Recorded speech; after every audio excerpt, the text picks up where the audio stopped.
তারাই আরাফার দিনে অথবা রাতে আমল করবার নিয়ত করেছেন, ইবাদত বন্দেগী করবার নিয়ত করেছেন, তিনটা ইবাদত অবশ্যই করবেন। আরাফার দিন এবং রাতে কোনো ব্যক্তি যদি এই তিনটি আমল করে, আল্লাহ পাক রব্বুল আলামিন এক নম্বরে তার 1 বছরের পিছনের গুনাহ মাফ করে দেবে, 1 বছরের সামনের গুনাহ মাফ করে দেবে। 2 নাম্বার, আল্লাহর দরবারে ওই ব্যক্তি যা দোয়া করবে তার এই দোয়া আল্লাহ কবুল করে নেবে এবং তার মনের সকল নেক মাকসাদগুলো, হাজতগুলো আল্লাহ পাক পূর্ণ করে দেবে। এই বড় দামি একটা দিন, এই দিনে দোয়া কবুলের দিন। বাবা আদম এবং মা হাওয়া এই দিনে দোয়া করেছে, আল্লাহ পাক রব্বুল আলামিনের সাথে সাথে দোয়া মঞ্জুর করে নিয়েছে। এই জন্য অনেকে বলে, হুজুর আরাফার রোজা কয়টা, আরাফার রোজা কবে? বিশ্বনবী মুহাম্মদ রাসূলুল্লাহ সাল্লাল্লাহু আলাইহি ওয়াসাল্লাম বলেছেন, আমি আশা রাখি কোন ব্যক্তি যদি আরাফার দিনে অর্থাৎ জিলহজ মাসের 9 তারিখে রোজা রাখে, আল্লাহ পাক রব্বুল আলামিন তার 1 বছরের আগের গুনাহ, তার 1 বছরের পিছনের গুনাহ মাফ করে দেবে। আশ্চর্য! কি একটা রোজা, এক রোজা রাখলে আল্লাহ 1 বছর পিছনের গুনাহ, 1 বছরের সামনের গুনাহ মাফ করে দেবে। তো আরাফার রোজা কবে রাখবেন আমি বিস্তারিত বলে দেব। 3টা আমল, কি কি আমল, সেই আমলগুলোর কথা বিস্তারিত বলবো। এর আগে শুনুন আরাফা কাকে বলে। বিশ্বনবী মুহাম্মদুর রাসূলুল্লাহ সাল্লাল্লাহু আলাইহি ওয়াসাল্লাম বলেন, বাবা আদম এবং মা হাওয়া আলাইহিস সালামকে আল্লাহ পাক রব্বুল আলামিন যখন জান্নাত থেকে দুনিয়াতে প্রেরণ করলেন, 2 জনকে 2 দেশে পাঠালেন। মা হাওয়াকে জিদ্দা অর্থাৎ সৌদি আরবের জিদ্দা, আর বাবা আদমকে শরণদ্বীপ অর্থাৎ শ্রীলঙ্কার একটা জায়গা, সেখানে বাবা আদমকে আল্লাহ তাআলা পাঠালেন। মা হাওয়া এবং বাবা আদম 2 জনকে হারিয়ে আল্লাহর দরবারে কান্নাকাটি করলেন। 1 বছর নয়, 2 বছর নয়, প্রায় 350 বছর কান্নাকাটি করলেন আর দোয়া করলেন। 350 বছর কান্নাকাটি করবার পরে আরাফার ময়দানে 2 জনের সাক্ষাৎ হয়ে যায়। আরাফা শব্দের অর্থ হলো পরিচিতি লাভ করা। 2 জন সেখানে সাক্ষাৎ হয়েছে, পরিচয় হয়েছে, এই জন্য সেই জায়গার নাম আরাফা হয়ে গেছে। বিশ্ব নবী বলেন, এই ময়দানটাই কিয়ামতের ময়দানে, হাসরের ময়দান হবে। এখানে আমাদেরকে আল্লাহ পাক রব্বুল আলামিন পুনরায় আবার কিয়ামতের ময়দানে উঠাবেন। নবীজি বলেন, আল্লাহ পাক রব্বুল আলামিন আমাদেরকে বৎসরে 365 দিন দিয়েছে, এর মধ্যে সর্বশ্রেষ্ঠ হলো 5টি দিন। এর মধ্যে একটা দিন হলো আরাফার দিন, 2 নম্বর আশুরার দিন, 3 নম্বর জুমার দিন, আর হলো 2টা ঈদের দিন। এই হলো 5টা দিন আল্লাহর দরবারে সবচেয়ে প্রিয়। বিশ্ব নবী বলেন, এর মধ্যে নাম্বার 1 আরাফা।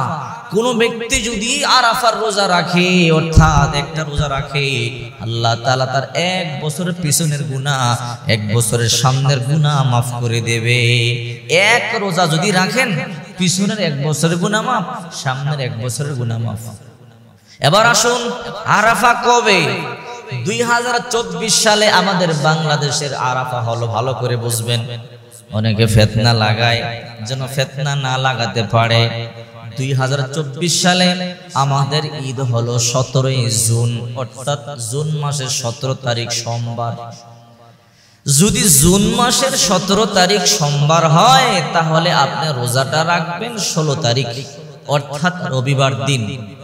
শনিবার দিন দিবাগত রাতে ভাত খাবেন, রবিবার দিন 16 তারিখ আপনার মুখে রোজা থাকবে। এটাই হলো আরাফার রোজা। ক্লিয়ার কথা। যারা এখনো পর্যন্ত আরাফার সম্পর্কে জানেন না, শুনলে অবাক হবেন। বিশ্বনবী বলেন, কেহ যদি এই রোজা রাখে, 1 বছরের আগের গুনাহ, পিছের গুনাহ সব মাফ হয়ে যাবে। এই দিনে দোয়া কবুল হয়, যা চাবেন তা পাবেন। মহিলা মা বোনেরা আমাদেরকে বলে, হুজুর কি আমল করব? বেশি করে দোয়া করবেন। হাদিসের মধ্যে আসছে, বাবা আদম আর মা হাওয়ার দোয়া আল্লাহ তাআলা এই দিনে কবুল করেছিলেন। সুবহানাল্লাহ। ভুল করেছে বাবা আদম, কান্না করেছে, এই দিন তাদের দোয়া কবুল করেছে। এই জন্য এই দিন দোয়া করবেন, আল্লাহ অবশ্যই দোয়া কবুল করবে। রাত্রে বেলা ইবাদত বন্দেগী করবেন। বিশ্ব নবী বলেন, জিলহজ মাসের প্রথম 10 রাত আল্লাহর কাছে অত্যন্ত প্রিয় রাত। ওয়াল ফাজরি ওয়া লায়ালিন নাশ, এই 10 রাতটি আল্লাহর কাছে সবচেয়ে প্রিয়। কোন 10 রাত? সমস্ত মুফাসসিরিনে কেরাম একমত জিলহজ মাসের 10 রাত। নবীজি বলেন জিলহজ মাসের 10 রাত্রিগুলো আল্লাহর দরবারে এমন প্রিয়, এমন দামি, প্রতিটা রাত লাইলাতুল কদরের সমান। কোন ব্যক্তি যদি জিলহজ মাসের প্রথম 10 রাত্রির এক রাত্রি ইবাদত করে সে যেন লাইলাতুল কদরের রাত্রিতে ইবাদত বندگی করলো।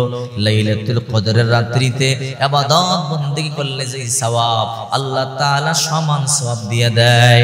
এই জন্য এক নাম্বার আমল হলো আরাফার দিনের বেলা রোজা রাখবেন।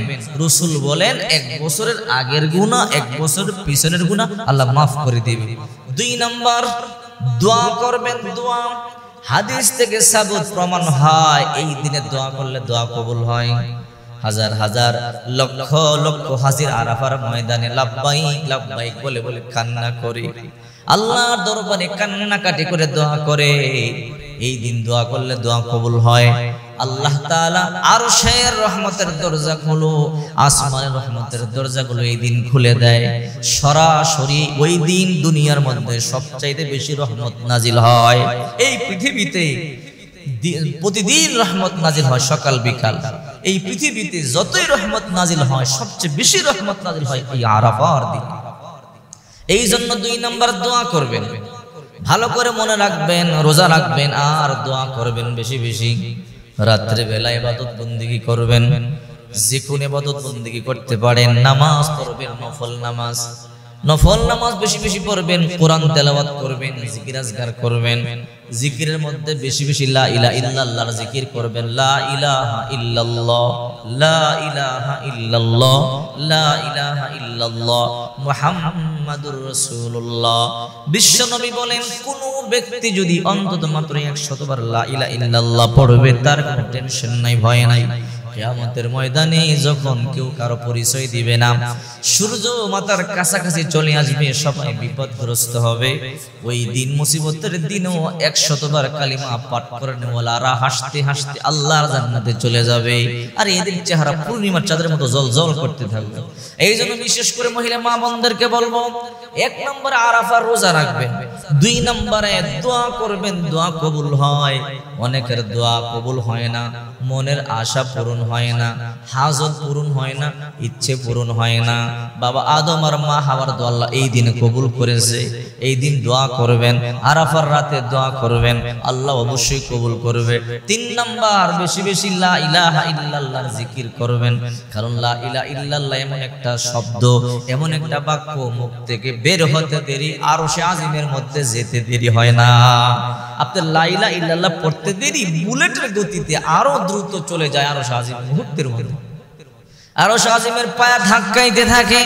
আল্লাহ বলে কি রে আরশে আজিমের পায়া ধাক্কাও কেন? বলে আল্লাহ আপনার বান্দা দুনিয়ার জমিনে লা ইলাহা ইল্লাল্লাহ বলেছে, আপনি ছাড়া কোনো ইলাহ নাই, হায়াতের মালিক নাই, আপনি ছাড়া মৌতের মালিক নাই, আপনি ছাড়া সুখ শান্তির মালিক নাই, আপনি ছাড়া রিজিকের মালিক নাই, সবকিছুর মালিক আপনি আল্লাহ।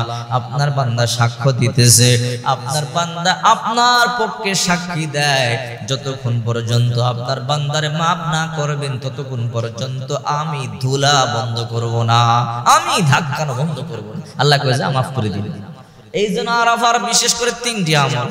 1 নাম্বার হলো দিনের বেলা রোজা রাখবেন, 2 নাম্বার রাতে আগের দিন রাতের বেলা বেশি বেশি দোয়া করবেন, বেশি বেশি দোয়া করবেন, দোয়া কবুল হয়। দিনের বেলাও দোয়া করবেন, দোয়া কবুল হয়। 3 নাম্বার বেশি বেশি লা ইলাহা ইল্লাল্লাহর জিকির করবেন। আর যারা কোরআন তেলাওয়াত করতে পারেন কোরআন তেলাওয়াত করবেন, তওবা ইস্তিগফার পাঠ করবেন। এই সময় আল্লাহ তাআলা ক্ষমা করে। যারা বেশি পাপ করেছেন এই রাত্রিতে আল্লাহর দরবারে কান্না করবেন, কারণ এই রাত্রিতে আল্লাহ তাআলা পাপীদের তওবা কবুল করে। পাপী যারা এদেরকে আল্লাহ তাআলা এই রাত্রিতে কবুল করে। এই জন্য আমি মা বোনদেরকে সাজেস্ট করব, যারাই আমাদেরকে জিজ্ঞাসা করেন কি আমল করবেন, আমি এদেরকেই বলবো বেশি বেশি আল্লাহর দরবারে দোয়া করবেন, বেশি বেশি তওবা করবেন, আর দিনের বেলা রোজা রাখবেন, তাহলে সফল। আর আপনার যেই জিনিসটা সবচেয়ে বেশি পাওয়ার দরকার নেক মাকসাদ নিয়া যদি আপনি ওই জিনিসটা আল্লাহর দরবারে চান, অবশ্যই আল্লাহ পাক রব্বুল আলামিন আপনার দোয়া মঞ্জুর করবে। এই জন্য অবশ্যই আরাফার দিনে এবং রাতে এই আমলগুলো করবেন, এই আমলগুলো করতে ভুলবেন না, তাহলে ইনশাআল্লাহ আল্লাহ পাক অবশ্যই সমস্ত মনের আশাগুলো